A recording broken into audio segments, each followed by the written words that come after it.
السلام علیکم دوستو، میرا نام ہے محمد سلیمان اور آپ دیکھ رہے ہیں دی انالائزز۔ ناظرین، آج کی جو ویڈیو ہے وہ ہے سر فرانسس ڈریک کے متعلق، جو کہ ایک سمندری لٹیرا تھا۔ اس نے زمین کے متعلق کچھ انکشافات کیے تھے۔ یہ کبھی یہ انکشاف تو نہیں کر پایا کہ زمین جو ہے وہ بالکل گول ہے یا پھر زمین جو ہے وہ بیض بھی ہے، لیکن اس نے 16ویں صدی کے جو لوگ تصور کرتے تھے کہ زمین جو ہے وہ بالکل فلیٹ ہے، زمین سیدھی ہے، اس تصور کو اس نے غلط ثابت کیا۔ جی ہاں ناظرین، اس بات کو غلط ثابت کرنے کے لیے اس نے 3 سالہ سمندری سفر طے کیا۔ اس نے یہ سفر جو ہے سمندر میں ہی کیوں طے کیا، اس کی بھی ایک وجہ تھی، اور وہ وجہ یہ تھی کہ جب کا سفر جو ہے وہ اس وجہ سے لوگ نہیں کرتے تھے۔ زمین کا جو کنارہ ہے وہ سمندر کو سمجھا جاتا تھا کہ سمندر میں کہیں نہ کہیں آگے جا کر، کچھ دور جا کر سمندر جو ہے وہ ختم ہو جائے گا اور وہیں پر زمین کا کنارہ موجود ہوگا۔ لیکن اس نے 3 سال تک سمندر کا سفر کیا، اور یہ برطانوی دنیا کا یعنی کہ انگلش دنیا کا یہ پہلا شخص تھا جس نے زمین کا چکر لگایا۔ ناظرین، اس کے بارے میں جو بات مشہور تھی وہ یہ تھی کہ یہ کہیں بھی کسی بھی وقت اور کسی بھی علاقے میں، چاہے وہ دور ہو یا پاس ہو، یہ سکون سے اس پر حملہ کر کے اس کے ٹریجر پر قبضہ کر سکتا تھا۔ ایک برطانیہ کا محب وطن سپاہی تھا، لٹیرا تھا۔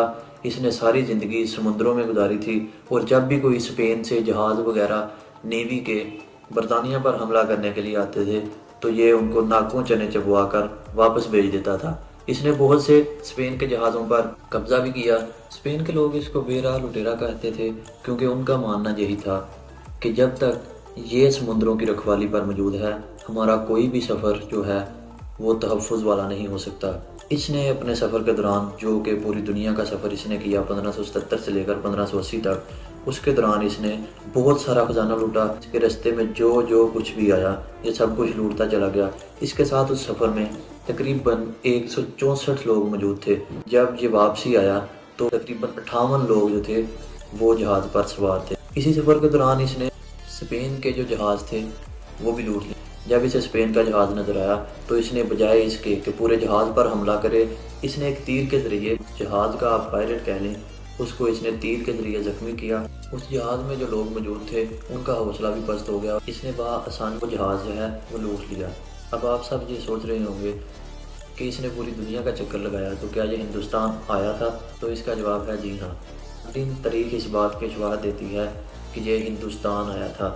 اس نے انڈیا، بحر اوقیانوس اور نیپال کا بھی سفر کیا۔ اسپین اور پرتگال کو اس سے اس قدر خطرہ تھا کہ اسپین اور پرتگال کے کنگ، اس وقت کے کنگ جو تھے کنگ فلپ دوم، انہوں نے اس کے سر کی قیمت 4 لاکھ یورو اس وقت کی رکھی تھی، جو کہ 20,000 ڈکٹس بنتے تھے اسپینش میں۔ انہوں نے اس کو مار گرانے کے لیے ایک منصوبہ سازی کے تحت، جب یہ سمندر کا سفر کر رہا تھا، اس کے ساتھ تقریباً 5 جہاز اور تھے، چھٹے جہاز میں یہ خود سوار تھا، تو انہوں نے اس پر حملہ کر دیا۔ اس کے 4 جہاز مکمل طور پر تباہ ہو گئے، اور جنگی مہارت کا اندازہ آپ اس وجہ سے بھی لگا سکتے ہیں کہ اس کے 2 جہاز واپس آ گئے۔ جو 2 جہاز اس کے واپس آئے ان میں سے ایک کی کمان اس کے پاس تھی اور ایک کی کمان اس کے رشتہ دار کے پاس تھی۔ اس پر حملہ کے بعد اسپین نے مزید کارروائی کے لیے برطانیہ پر اس وقت اپنا جہاز آرماڈا کے نام سے ایک جہاز بھیجا۔ اس کے آنے کا مقصد جو تھا وہ صرف اور صرف برطانیہ کی تباہی تھا، لیکن اسے کیا پتا تھا کہ اس کے سامنے ایک سمندری لٹیرا کھڑا ہے۔ جی ہاں ناظرین، یہ وہی شخص تھا کہ اس نے آرماڈا کو مکمل طور پر تباہ کیا۔ اگر آپ گوگل پر سرچ کریں گے آرماڈا کے نام سے تو آپ کو وہاں پر اس جہاز کی مکمل تفصیلات ملیں گی۔ 1780 میں جب یہ اپنے سفر سے واپس لوٹا تو ملکہ نے اس کے اعزاز میں ایک بہت بڑی تقریب رکھی، شام کا کھانا رکھا۔ اس تقریب میں فرانسس ڈریک کو 10,000 یورو اس وقت کا انعام ملا، اور اس کے بعد اسے مزید ایک انعام ملا جو کہ اس کی زندگی کا میرے مطابق سب سے بڑا انعام تھا، اور وہ انعام یہ تھا کہ اس کو فرانسس ڈریک سے سر فرانسس ڈریک کا خطاب دے دیا گیا۔ کچھ لوگ یہ بات کہتے ہیں کہ ملکہ ایلزابتھ نے اس کو ایک مرتبہ دوبارہ شام کے کھانے کے لیے بلایا، اور وہیں کچھ لوگوں کا یہ ماننا ہے کہ ملکہ ایلزابتھ کے کہنے پر اس کو دوبارہ انوائٹ کیا شام کے کھانے پر۔ اس کی میزبانی جو ہے وہ ملکہ ایلزابتھ کے ایک وزیر نے کی۔ ملکہ ایلزابتھ نے برطانیہ کے ایک سمندری علاقہ پلائماؤتھ اس شہر کا میئر بنا دیا، اور اس کہا جاتا ہے پانی کا نظام اس قدر بہترین بنایا کہ وہ اگلے 300 سال تک وہی سسٹم چلتا رہا۔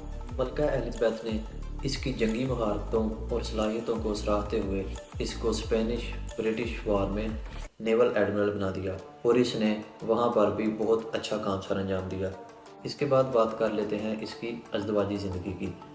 تو وہاں پر اس نے 2 شادیاں کی۔ پہلی شادی اس نے میری نیومین نامی لڑکی سے کی جو کہ 12 سال تک چلی، اور اس کے بعد 12 سال کے بعد اس کی پہلی بیوی فوت ہو گئی۔ دوسری شادی اس کی ایک ایلزبیتھ نامی لڑکی سے ہوئی جو عمر سے اس میں 20 سال چھوٹی تھی۔ اس کے بعد یہ باکلینڈ ابے نامی علاقہ ہے، وہاں پر چلے گئے اور وہاں پر اس نے اپنی بقیہ زندگی گزاری۔ باکلینڈ ابے آج بھی حکومتی ورثہ ہے، قدیمی ورثہ ہے جو کہ انگلینڈ کی حکومت کے پاس ہے۔ آپ اس کے متعلق بھی سرچ کر کے اپنے علم کو مزید بڑھا سکتے ہیں۔ کہ موت کے بارے میں اور وصیت کے بارے میں تذکرہ کر لیتے ہیں تو سب سے پہلے 1596 میں یہ حملہ کر رہا تھا۔ پورٹو ریکو نامی علاقہ تھا امریکہ کا، لیکن وہاں پر اسے مسلسل ناکامی ہوئی، تو اسی دوران انہی حملوں کے دوران اس پر بواسیر کا اٹیک ہوا جس کی وجہ سے یہ چارپائی پر پڑا اور اس کے بعد وہیں اس کی ڈیتھ ہوئی۔ اس کی جو تدفین ہے وہ بہت ہی انوکھے انداز سے کی گئی۔ جی ہاں ناظرین، اس کی وصیت کے مطابق اس کو فوجی وردی میں، وہی جو سمندری لٹیرے پہنتے تھے اس وقت، اسی وردی میں اسے تابوت میں بند کیا گیا اور اس کی خواہش کے مطابق اس کے تابوت کو ہمیشہ ہمیشہ کے لیے پاناما کے قریب سمندر میں گرا دیا گیا۔ آج کی ویڈیو بھی ختم۔ اگر آپ کو ویڈیو اچھی لگی ہو تو ویڈیو کو لائک کریں اور چینل کو سبسکرائب کریں۔